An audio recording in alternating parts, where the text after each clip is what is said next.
right, guys, we are back with part 2 of week 30.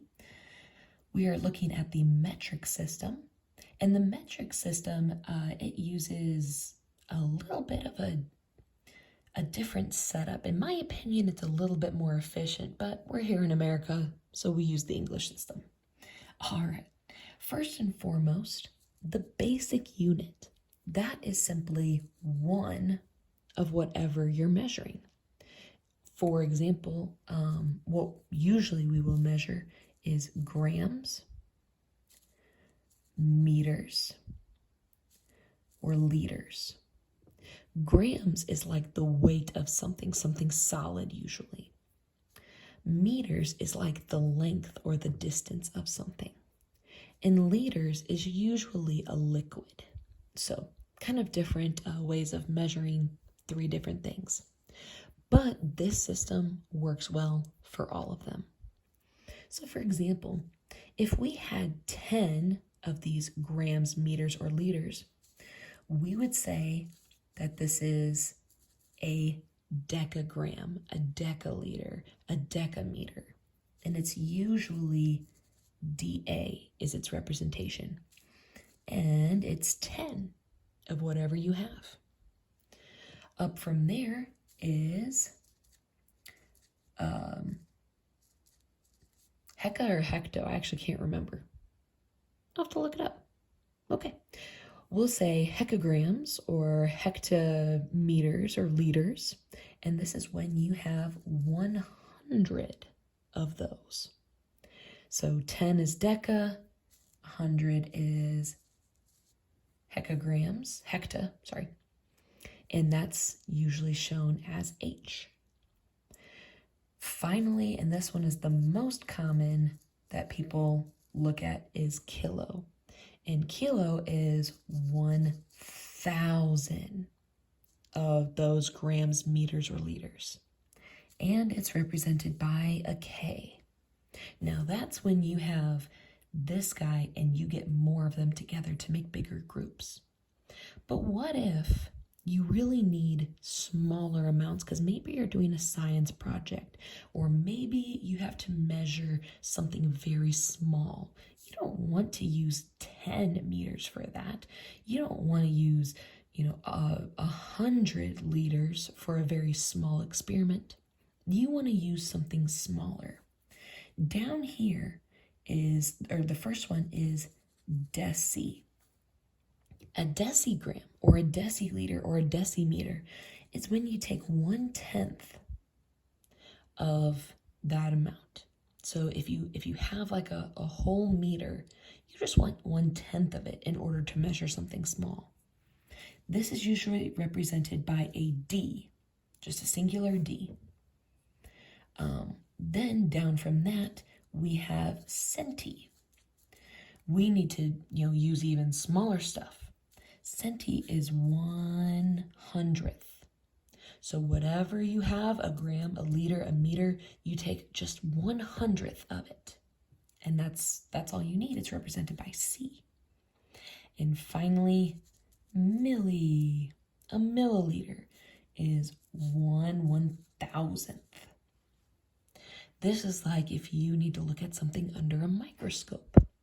And you don't need a lot of something to look at under a microscope. You just need a little bit because you need to see the molecules that are there or the bacteria that's there, or you need just a little bit of water to see how a reaction takes place, just anything.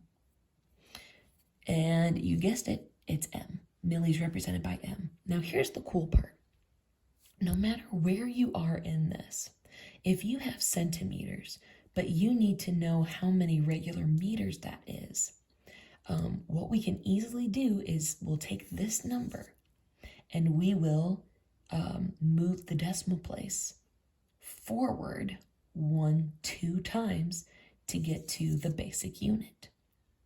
Or if we have something big up here and we want to get to a smaller one, we'll move the decimal boom, boom, boom, boom that many times to get to the correct amount. All right, So let's go with some practice. So I know what I said right there may have not made sense, but that's okay.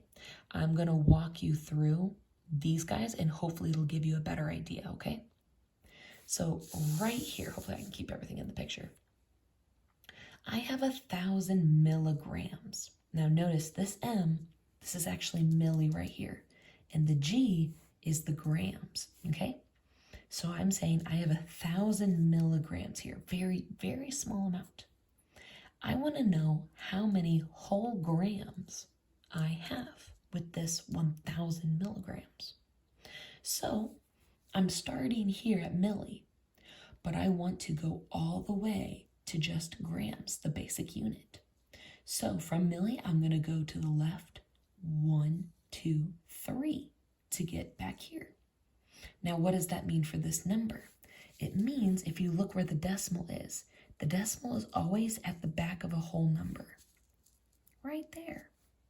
And just like we moved from milli, we went, okay, from here we go 1, 2, 3.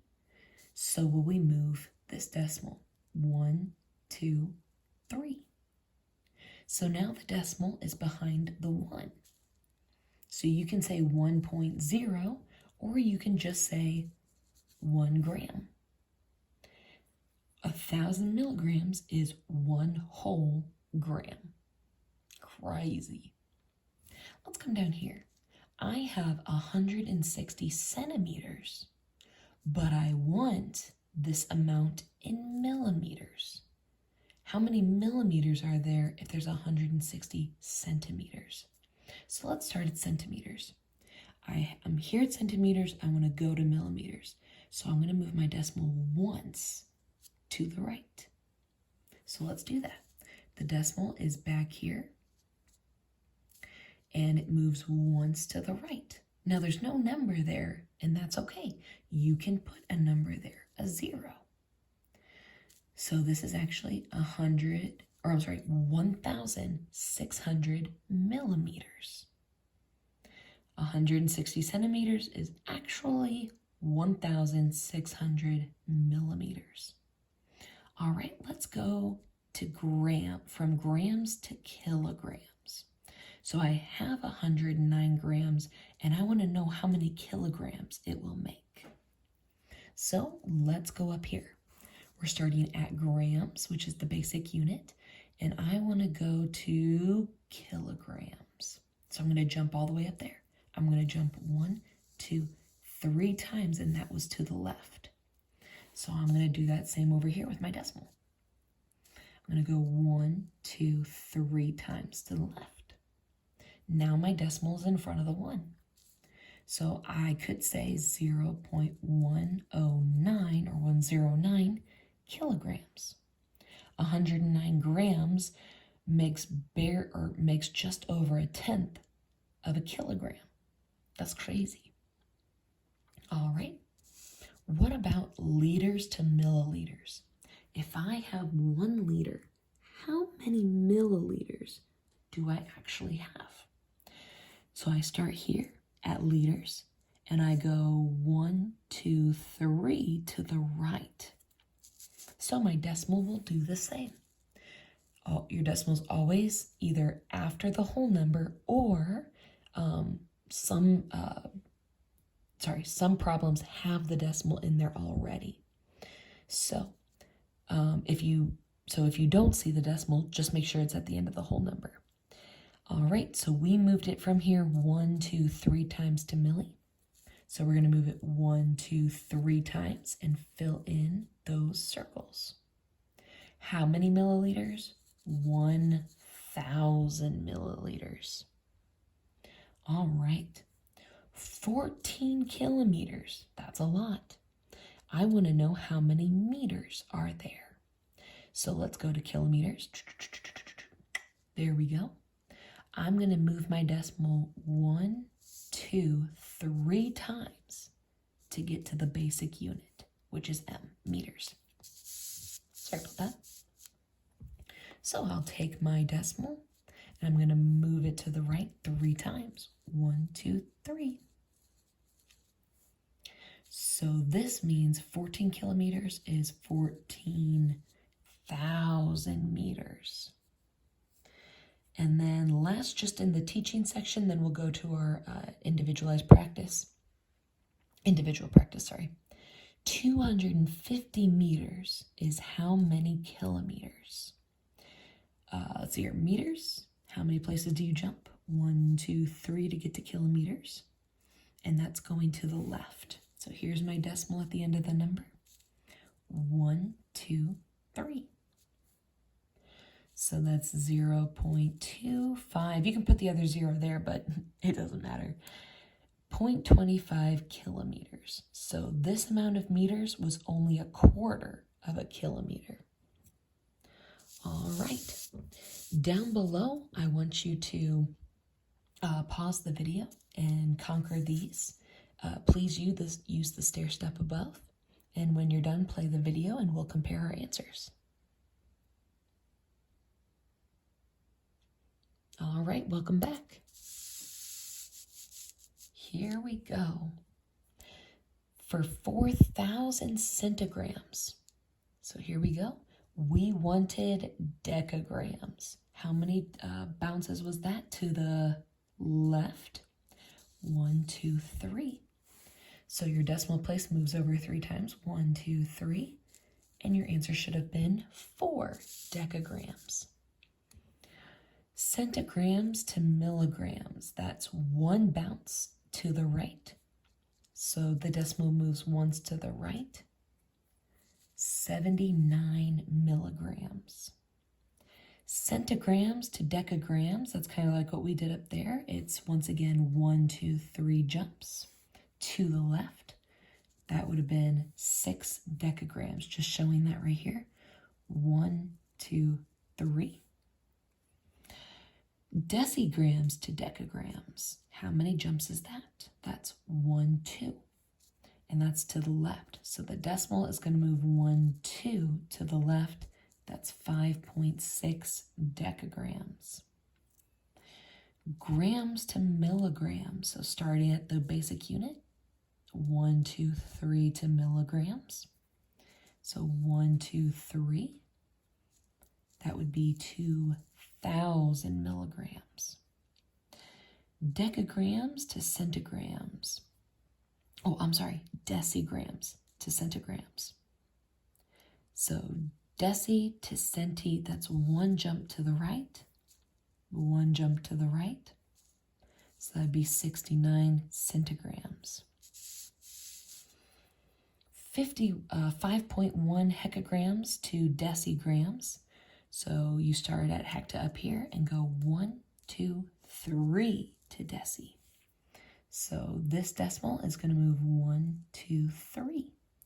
So that's 5,100 decigrams. 430 centigrams, 2 grams. So we're going to bounce 1, 2 to the left. So that means my decimal is going to move to the left twice. 1, 2.